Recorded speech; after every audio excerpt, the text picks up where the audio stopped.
అవును, తీశాను.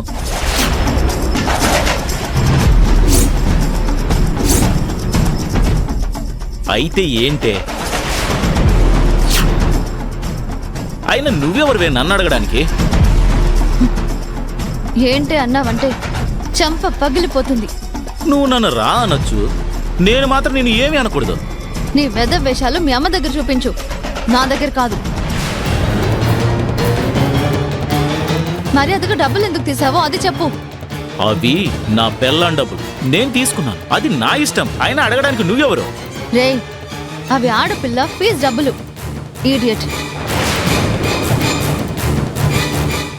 నువ్వు తాగి తందనాలు ఆడడానికి ఆ డబ్బే కావాల్సి వచ్చిందా? ఏ ఆపు. నా పెళ్ళాం డబ్బులు నాకు ఇష్టం వచ్చినట్టు చేసుకుంటాను. మధ్యలో నీకేంటి నొప్పి? నాకొచ్చిన నొప్పేంటో చూపిస్తాను. రారా. ఏ, వదిలు, రా. వదిలు. రారా. ఏ, వదిలు, రా. వదిలు. ఏ, రా.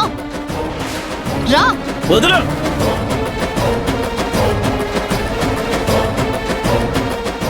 అది కాఫీ తీసుకో.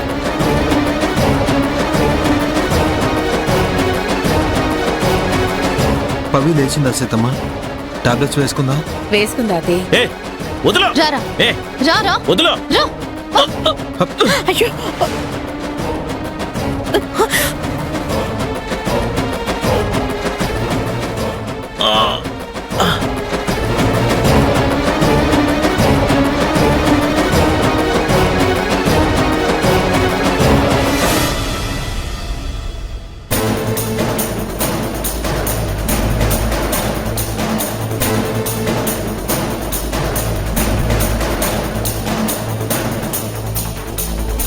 పవిత్ర, నా కొడుకుని ఈడ్చుకు రావడానికి నీకెంత ధైర్యం? అసలు నా కుటుంబ విషయంలో వేలు పెట్టడానికి నువ్వెవరు? అవి కీర్తి ఫీజు డబ్బులు. మీ కొడుకు వయసు వచ్చింది, పెళ్ళయింది. భార్యని బాగా చూసుకుని అవసరాలు తీర్చాల్సిన వాడు. బాధ్యత లేకుండా ఇలా తిరుగుతుంటే బుద్ధి చెప్పి భార్యని బాగా చూసుకోమని చెప్పాల్సింది పోయి పెళ్ళం డబ్బులు కొట్టేసి తాగొచ్చిన కొడుకుని వెనకేసుకుని వస్తున్నావంటే నిన్నేమనాలి?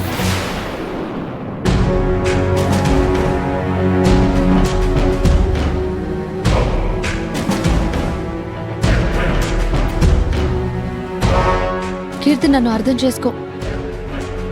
ఇది విక్రమ్ మీద నాకున్న కోపం కాదు. నీ చదువు ఏమైపోతుందనేది నా భయం.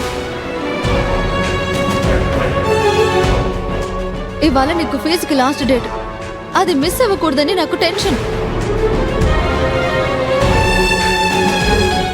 కీర్తి, ఇప్పుడు చెప్పు, అసలు నీ దగ్గర ఫీజు కట్టడానికి డబ్బులు ఎక్కడివి?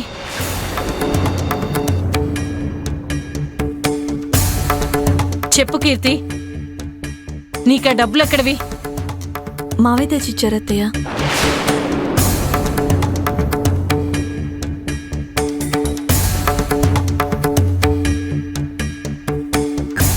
ఏమయ్యా, నీకు టీ ఖర్చులకే నేను డబ్బులిస్తే తప్ప తికాణా లేదు.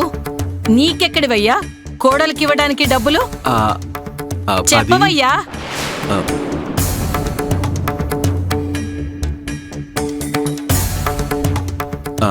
అంటే కీర్తి బాధ చూడలేక మా ఫ్రెండ్ని అప్పటికి తీసుకొచ్చి ఇచ్చాను. నీకెవరయ్యా అంత డబ్బులిచ్చే ఫ్రెండు?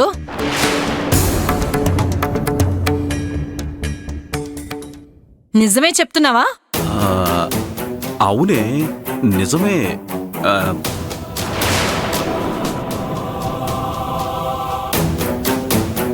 విన్నావా పవిత్ర? నా మొగుడు తెచ్చిన డబ్బులు నా కొడుకు ఖర్చు పెట్టాడు. ఇందులో నీకొచ్చిన నొప్పేంటి?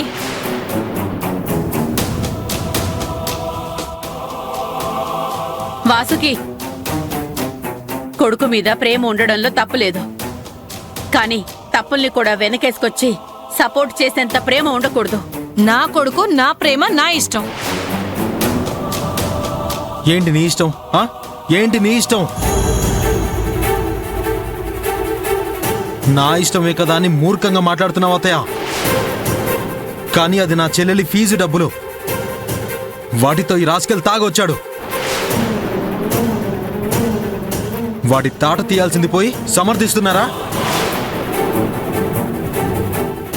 నా కొడుకుని తక్కువ చేసి మాట్లాడే హక్కు నీకు లేదా? అది నువ్వు చేసిన ఘనకార్యాలు ఏమైనా తక్కువ? నువ్వు ఏకంగా మీ నాన్నగారే తల దించుకునేలా చేశావు.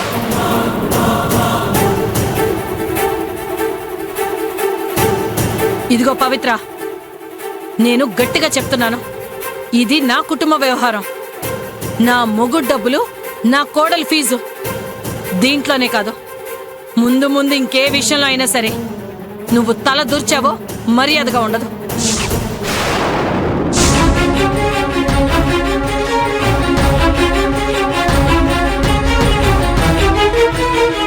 ఏంటి నా మనవరాలికి వార్నింగ్లు ఇస్తున్నావు?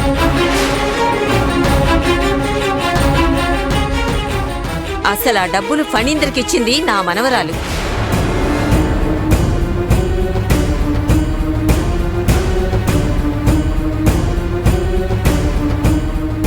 నానమ్మ, నువ్వు ఉండమ్మా, దేనికైనా ఓ హద్దుంటుంది. ఇలాంటి మంచి మనిషి మీద నిందలేస్తుంటే చూస్తూ ఊరుకోవడం నా వల్ల కాదు. అవి నా మనవరాలు ఉద్యోగం చేస్తూ దాచుకున్న డబ్బులు. ఇంటి ఆడపడుచు బాధపడకూడదని తన పేరు బయటకు చెప్పకుండా ఫీజు కోసం ఇచ్చింది.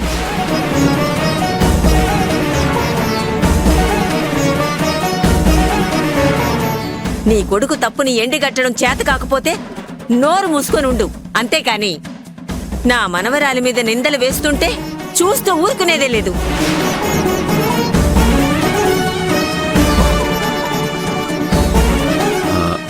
అంటే తనే కీర్తికి ఇంపార్టెంట్ అని తీసుకొచ్చిచ్చింది.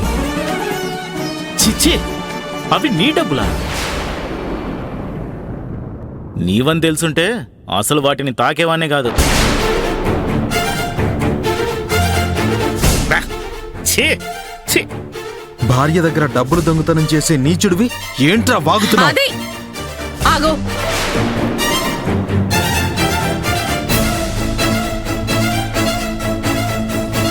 వదులు. ఛ! ఏరా, అసలు నువ్వు చేసిన పనికి నీ మీద నీకే అసహ్యం కలగాలి. అది పోయి గొప్ప మనసుతో అండగా ఉంటున్నా పవిత్ర డబ్బులిచ్చిందని అసహించుకుంటున్నావా?